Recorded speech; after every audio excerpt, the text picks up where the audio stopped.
अस्सलाम वालेकुम जी। व्यूअर्स, आइए चलते हैं, हम आपको बताते हैं कि पाकिस्तान में एक ऐसा शहर भी है जो कि अपने दरख्तों की वजह से मशहूर है। उसमें पाया जाने वाला जो देसी दरख्त है, जिसे नीम का दरख्त होता है, बहुत ही प्यारा माहौल दोस्त और हमारा देसी जो है वो दरख्त है। ये आप देख सकते हैं स्क्रीन के ऊपर, आपको मालूम है ये ऊँचे कद वाले जो है ये पौधे, ये दरख्त जो होते हैं, ये माहौल दोस्त होते हैं और उसके बहुत से फ़ायदे भी हैं। ये अद्वियाती मकासद के लिए भी इसे इस्तेमाल किया जाता है, तो उसे नीम के दरख्तों का शहर भी कहा जाता है।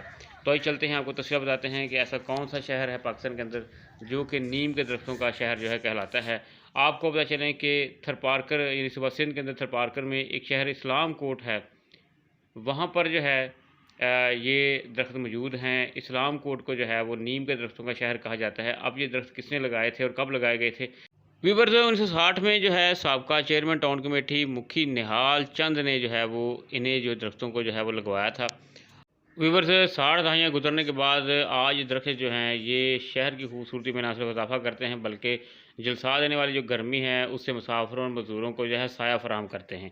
तो आप देख सकते हैं कि 60 दहाइयाँ पहले लगाए गए दरख्त जो हैं आज कितने ज़्यादा जो है वो अहमियत रखते हैं, शहर की जो है वो फ़ज़ा को साफ़ रखते हैं। उसके साथ साथ बाद में आने वाले सालों में कुछ दरख्त कटवाए भी गए, लेकिन बाद में और दरख्त जो है साथ-साथ लगाए जाते हैं। तो आप देख सकते हैं कि इस तरह से थरपारकर के शहर को जो है वो कितना ज़्यादा अहम मुकाम है और यहाँ पर फ़ज़ा भी साथ है और साया भी साथ में फ़राहम करते हैं। तो आप भी दरख्त लगाया करें। शुक्रिया।